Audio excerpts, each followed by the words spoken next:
So now start the second part of this unit, जो कि बहुत छोटा है. That is the wave nature of particle.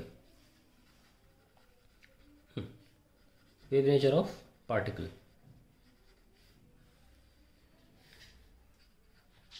Louis, जिसको स्पेल करते हैं लुइस डी ब्रोगली, ऐसे स्पेल करते हैं, और एक्चुअली नाम है Louis D Broglie. You can call him like this, Louis D Broglie. So he was still in his college and he put forth a very bold postulate या कहें hypothesis. इसको board exam में ऐसे ही पूछा जाता है. What was the de Broglie's hypothesis regarding the wave nature of particle? He said nature loves symmetry. Literally इसके शब्द थे nature loves symmetry, and if wave can have a particle nature, then particle must also possess wave nature, must also possess wave nature.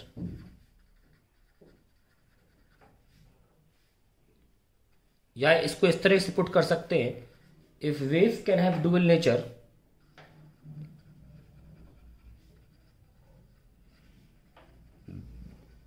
then particle must also have dual nature.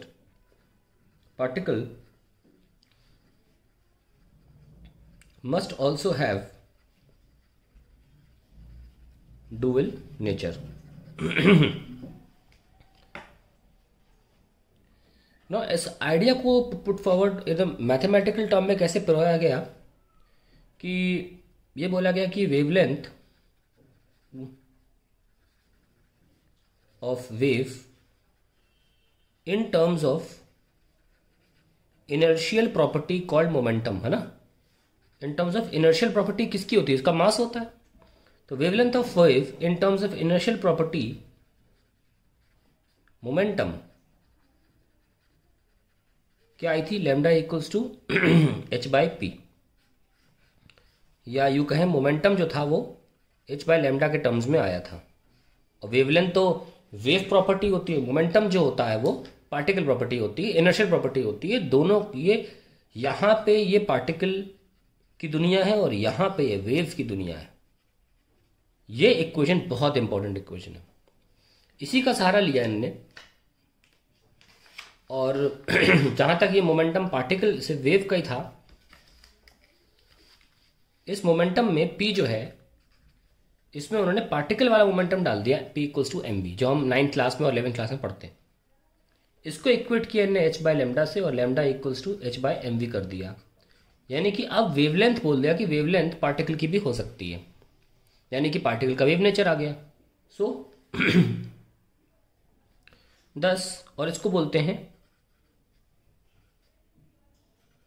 Sorry, D ब्रॉयज wave equation इसे बोला जाता है. और यहाँ पे हम conclusion दे देते हैं एक. Thus, from here we conclude that a particle of mass m moving with a velocity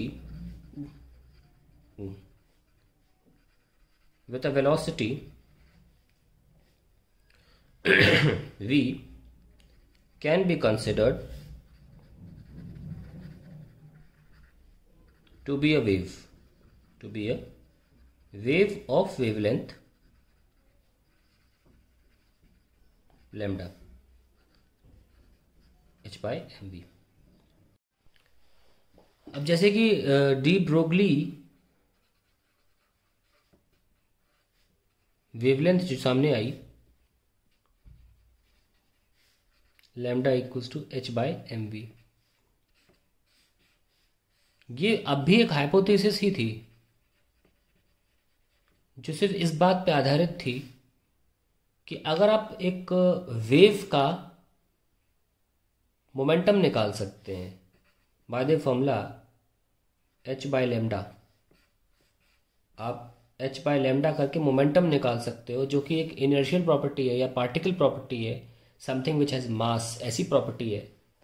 तो यही वैल्यू मैं m इंटू वी, पार्टिकल की वेलोसिटी, पार्टिकल का फॉर्मूला सामने रख के मैं पार्टिकल के लिए वेवलेंथ निकाल लूँगा, ऐसा डी ब्रोगली ने बोला।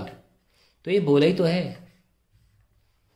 तो उन्होंने क्या किया कि इलेक्ट्रॉन लिया, सपोज इलेक्ट्रॉन ले लीजिए आप, इलेक्ट्रॉन की स्पीड आपको पता है कितनी है, ठीक है, इलेक्ट्रॉन की स्पीड पता है कितनी है, वो इसमें फिट करिए, मास फिट करिए और एच फिट करिए और सॉल्व कर लीजिए, है कि नहीं। तो आपकी एक वेवलेंथ निकल के आ जाएगी। ऐसा एक्सपेरिमेंट किया गया, कर देते हैं। एक्सपेरिमेंट सिंपल है, काफ़ी हाई वोल्टेज लिया गया जिससे कि फिलामेंट गर्म हो जाए और उस गर्म होने की वजह से इलेक्ट्रॉन छोड़ दे। तो वर्क किया गया इस फिलामेंट मटेरियल पे कि वो इलेक्ट्रॉन एमिट हो जाए। तो work done on filament material by battery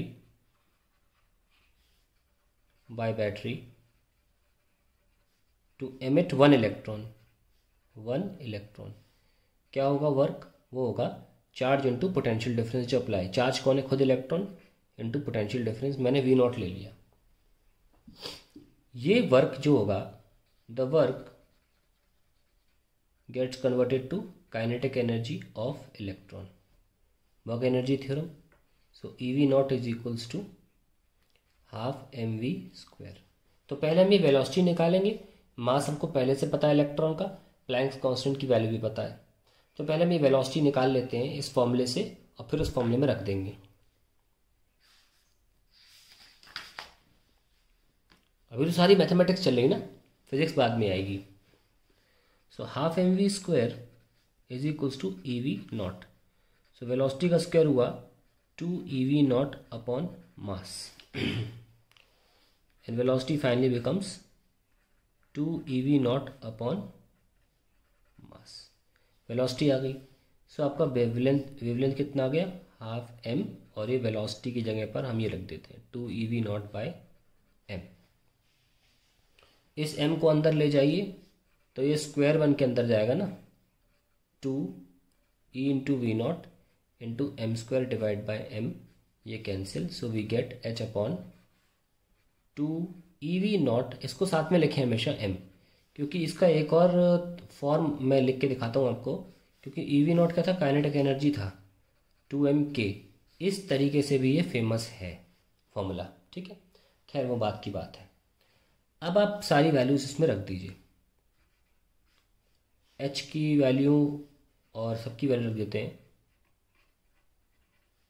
h क्या होता है, 6.62 10⁻⁻34, ओके। e होता है 1.6 10⁻⁻19 और मास है 9.1 10⁻⁻31 kg। वी नॉट तो अपनी मर्जी से रखोगे, 2 अपनी जगह है ही। ये सब रखने के बाद आंसर आता है 12.27 upon square root of voltage, जिससे कि इलेक्ट्रॉन निकाला गया, और ये आंसर एंगस्ट्रॉम में आता है। तो डी ब्रोगली ने ये फॉर्मूला निकाल के रख दिया।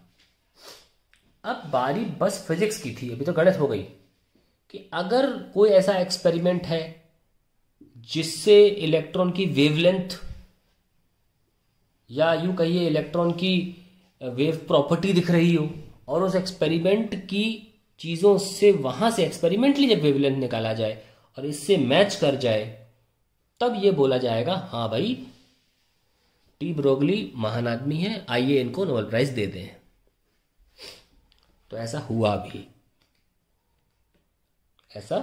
भी, काफ़ी एक्सपेरिमेंट हैं, बहुत सारे एक्सपेरिमेंट हैं जो किए गए। उसमें से एक बहुत बड़ा एक्सपेरिमेंट था, मैं उस पर जाऊंगा नहीं, वो था deviation and Germer experiment.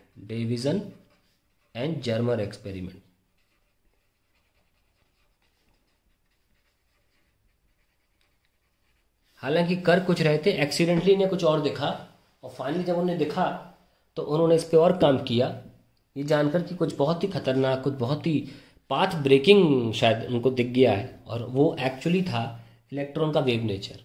By chance हल बाई चांस वो कुछ कर रहे थे और हो गया डिफ्रैक्शन ऑफ इलेक्ट्रॉन। आगे बहुत सारे एक्सपेरिमेंट्स आए, ये भी हमारे सिलेबस में एक टाइम पर था, डेविस एंड जर्मर, होते हुए भी कभी नहीं आया था बोर्ड एग्जाम में। सिर्फ ये पूछा जाता है Davisson and Germer experiment conduct क्यों किया गया, हमेशा से था। सिर्फ इस साल 30% सिलेबस कम करने की वजह से ये हटाया गया है, फिर आ जाएगा अगले साल। पर होते हुए भी ये कभी नहीं पूछा गया कि कैसे कंडक्ट किया, इसका डायग्राम बना दो, कुछ नहीं। सिर्फ एक चीज़ पूछी जाती है, why was Davisson and Germer experiment conducted to explore the wave nature of the electron.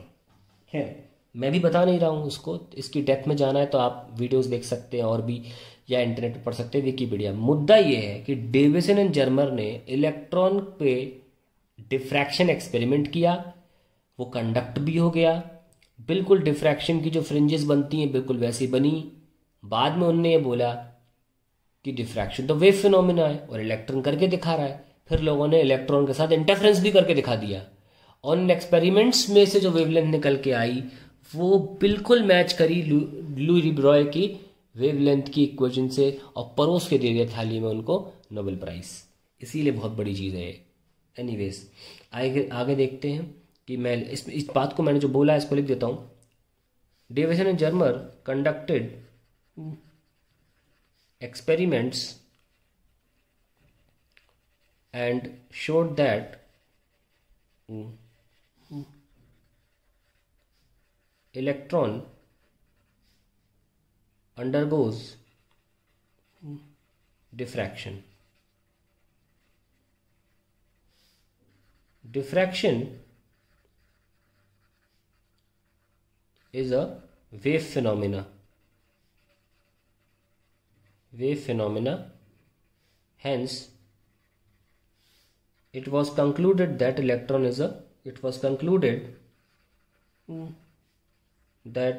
particle has wave nature, हालांकि ये जो पार्टिकल वेव की वेव नेचर है तो इसको बोलने लग गए, and the waves corresponding to particles are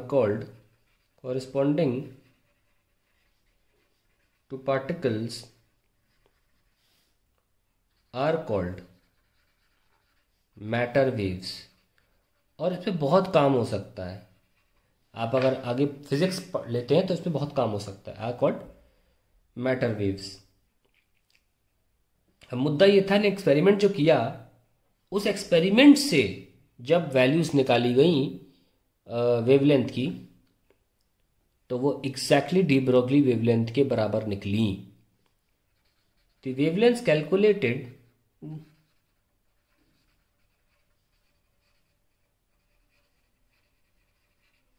from these experiments matched with the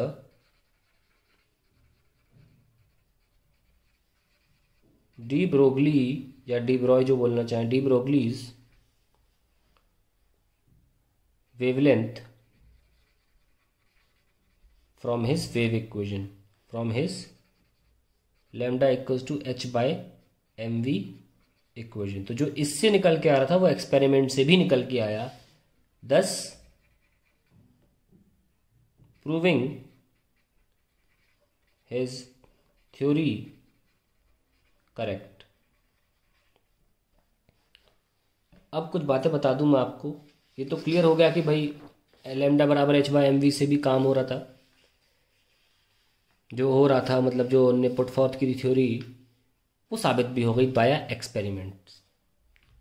अब हम बात करते हैं कि इलेक्ट्रॉन जो होता है, ये स्कीमेटिक डायग्राम, मतलब दिखने में ऐसी schematic diagram of matter wave, कि आपका इलेक्ट्रॉन है तो इलेक्ट्रॉन के साथ एक वेव एसोसिएटेड होगी, हमेशा चलती रहेगी साथ में उसके। कैसी होगी देखने में, देखिए एक लाइन बनाइए, ये इलेक्ट्रॉन है, इस तरीके से एक वेव एसोसिएटेड होगी,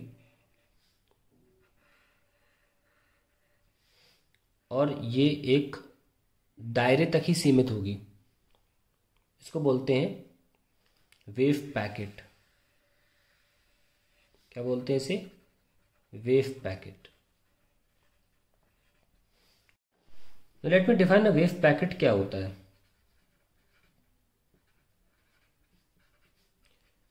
It is an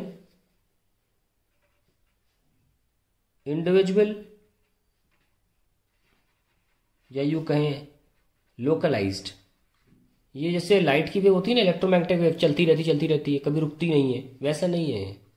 पार्टिकल के साथ थोड़ा सा रीजन पार्टिकल के साथ घेर के चलती रहेगी, ऐसे होता है ये wave packet.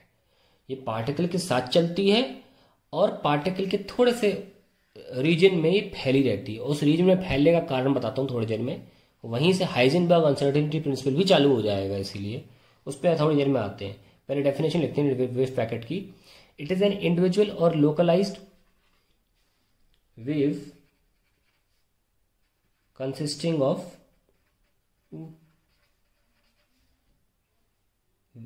range of frequencies, ठीक है। और कुछ लिख लेते हैं। It is a probability area, probability region, या क्या प्रोबेबिलिटी रीजन लिख लें, probability region for the particle to be found. तो ये एक्चुअली मेन बात थी कि ये वेव पैकेट एक वो प्रोबेबिलिटी रीजन हो जाता है जहां पे इलेक्ट्रॉन की पाए जाने की संभावना है। ये गारंटी है कि इलेक्ट्रॉन 100% इसी के अंदर है, ये गारंटी ये नहीं है कि है कहाँ, पर इस वेव पैकेट के अंदर ही है। और वो ये वेव पैकेट जो है ये इंडिविजुअल वेव है या लोकलाइज्ड, मतलब इसके साथ रहता है। लोकल क्या होता है? एक छोटे दायरे में एरिया जो उसे लोकल बोलते हैं। और रेंज ऑफ फ्रीक्वेंसीज का मतलब मैंने क्या बोला, जब क्रेस्ट और ट्रफ पास में होते हैं तो फ्रीक्वेंसी ज़्यादा होती है, जब क्रेस्ट ट्रफ दूर होते हैं तो फ्रीक्वेंसी कम होती है। यहाँ देखिए जैसे जैसे आप वेव पैकेट में दूर जाएंगे यहाँ फ्रीक्वेंसी बढ़ सी जाएगी। अलग अलग फ्रीक्वेंसीज हैं, बीच में सबसे कम फ्रीक्वेंसी होगी इसलिए फैला हुआ है, दूर दूर है। जैसे जैसे आप दूर जाएंगे कोनों में थोड़े से कंप्रेस्ड हो जाएंगे। तो इसमें एक वेव पैकेट में विभिन्न फ्रीक्वेंसीज भी होती हैं। और वेव पैकेट एक रीजन होता है जहाँ पे पार्टिकल पाया जा सकता हो। तीसरी बात, वो हमेशा पार्टिकल के साथ मूव करता है। इट इज एन इंडिविजुअल और localised wave consisting of range of frequencies. It is a probability region for the particle to be found. Now wavelength कैसे मार्क करते हैं? तो ये जो रीजन है ये पूरा, हम इसको डेल्टा एक्स बता देते हैं। डेल्टा एक्स वर्ड में यूज़ क्यों कर रहा हूँ थोड़ी देर में बताऊंगा, हाइजेनबर्ग की वजह से यूज़ कर रहा हूँ। तो डेल्टा एक्स वो रीजन है जहाँ पे पार्टिकल पाया जा सकता है। लेफ्ट साइड डेल्टा एक्स क्या है? The region over which particle can be found, particle can be found. अब वेवलेंथ कैसे मार्क करते हैं? वेवलेंथ ये मार्क करते हैं, ठीक है। अब वेव पैकेट जो है वो लंबा भी हो सकता है और छोटा भी हो सकता है। लेट अस सी, दो प्रकार के वेव पैकेट्स में आपको बना के दिखाता हूं। Now let's see, if the wave packet is long,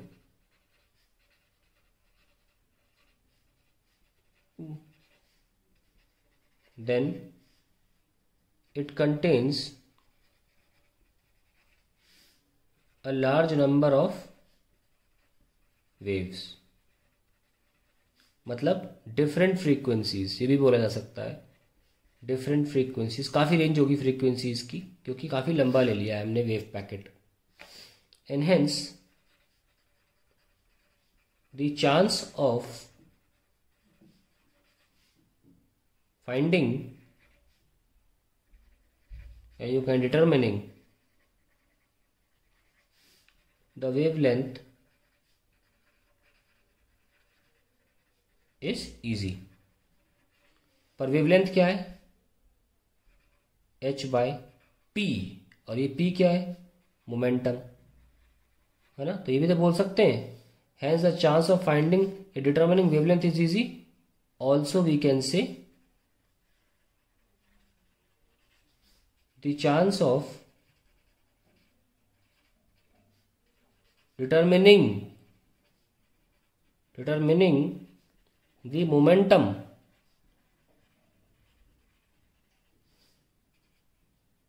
is easy। तो बना के दिखाते हैं हम वेव पैकेट लॉन्ग वाला।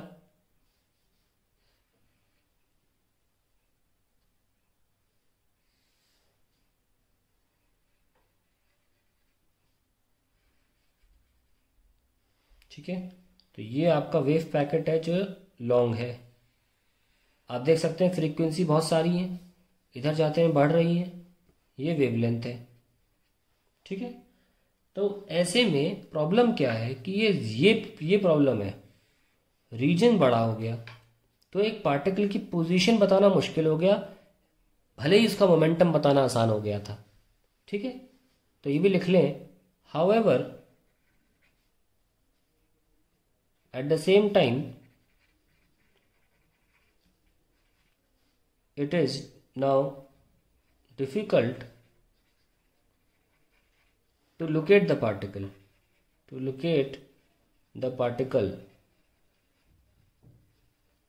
ठीक है। सिमिलरली एक शॉर्ट वेव पैकेट बनाते हैं।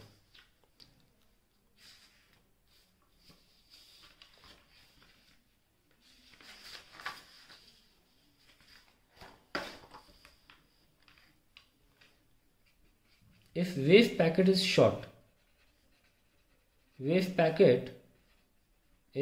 short, बोल सकते हैं, नैरो बोल सकते हैं, शॉर्ट या नैरो, तो क्या होगा, let's make it.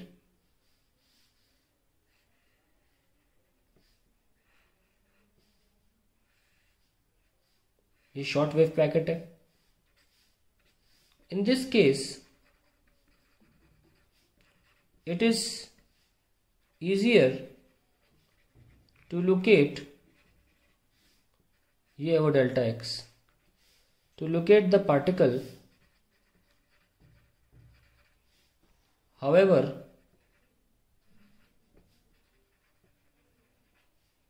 it is not easy to find wavelength, क्योंकि वेवलेंथ तो ये है ना, और डेल्टा एक्स छोटा हो गया तो वेवलेंथ और छोटी हो गई। wavelength as due to decrease in delta x, lambda also decreases, तो आप वेवलेंथ नहीं निकाल पाओगे। और इन अदर वर्ड्स, क्योंकि वेवलेंथ का रिश्ता सीधे मोमेंटम से, we can also say that momentum cannot be determined, that momentum cannot be determined precisely.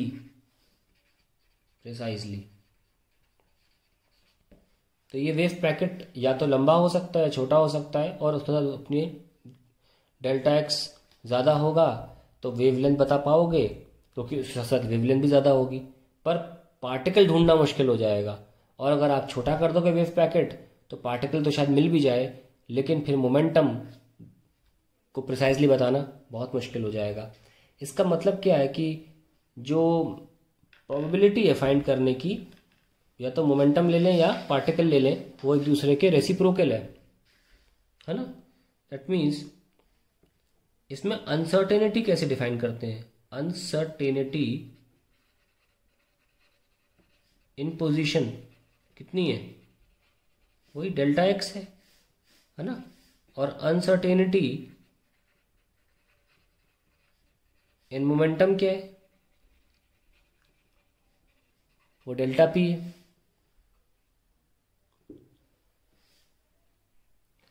अब दोनों एक दूसरे के रेसिप्रोकल हैं, कैसे, if delta x is easy to find, delta x easy find नहीं, सॉरी लिखना चाहिए, if particle is easy to find, है ना, if particle is easy to find मतलब delta x tending to 0, but then momentum is very difficult to find, momentum is difficult to measure precisely,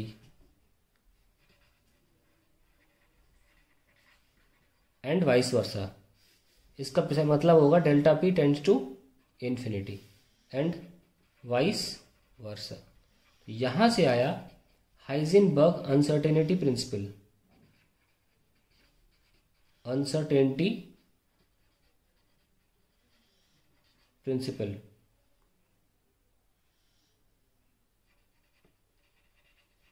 और उन्होंने क्या किया, इस delta x dot delta p यानी कि दोनों के प्रोडक्ट को greater than equal to h बता दिया, एच कट, सॉरी यहाँ एच कट जो होता है वो एच अपॉन 2 पाई होता है। अब क्योंकि ये कांस्टेंट है तो अगर आप डेल्टा एक्स को देखो तो प्रोपोर्शनल टू क्या हुआ, डेल्टा पी हुआ। तो अगर आप प्रिसाइजली डेल्टा भी पता लगा लोगे, प्रिसाइजली पता लगाने का मतलब होता है डिफरेंस ही नहीं है कोई, तो उसका मतलब जीरो हो गया ना।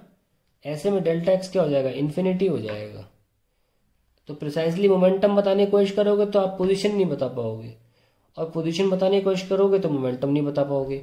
इसी को अनसर्टेनिटी प्रिंसिपल बोलते हैं। और let us write it in official शब्द। It states that it is not possible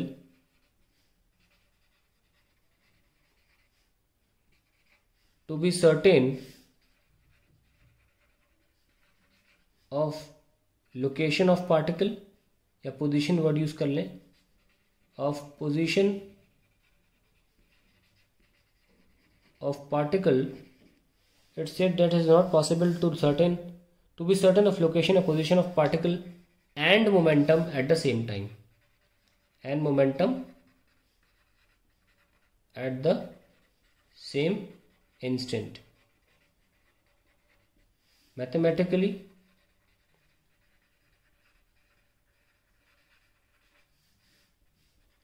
delta x uncertainty in position into delta p uncertainty in momentum is greater than equal to h upon 2 pi. So if you are certain, suppose if you are certain of position, if you are certain about position of particle, about position of particle, ऐसे में delta x क्या हो जाएगा, zero, क्योंकि हम पता लग गया ना कहाँ है, तो डेल्टा एक्स ज़ीरो हो गया। तो अगर ज़ीरो हो गया तो this has to become infinity, because आप देख सकते हैं ये तो कांस्टेंट पार्ट है proportional to 1 by delta p, और we can say delta p proportional to 1 by 0, क्योंकि डेल्टा एक्स जीरो सर्टेन होगा ना।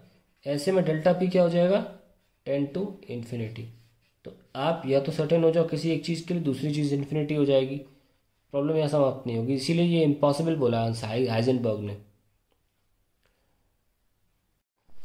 हाउएवर अगर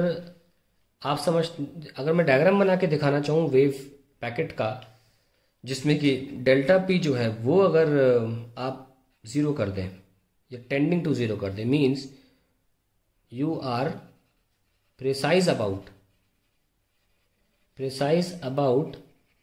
द मोमेंटम ऑफ पार्टिकल,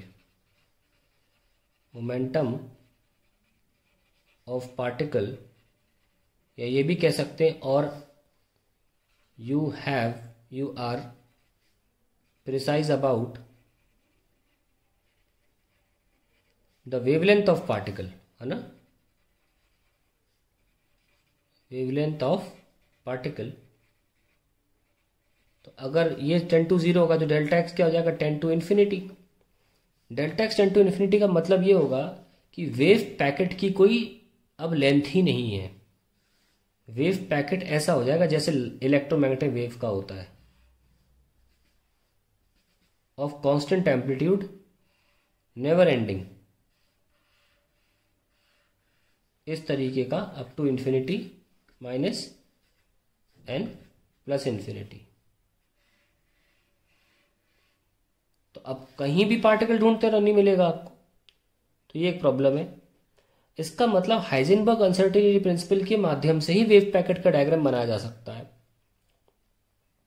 दूसरी बात ये भी सामने आती है कि अगर आपका वेव पैकेट एम्पलीट्यूड जैसे यहाँ पे कांस्टेंट है, एक वेव पैकेट में आप देख सकते हैं एम्पलीट्यूड कांस्टेंट नहीं होते, क्योंकि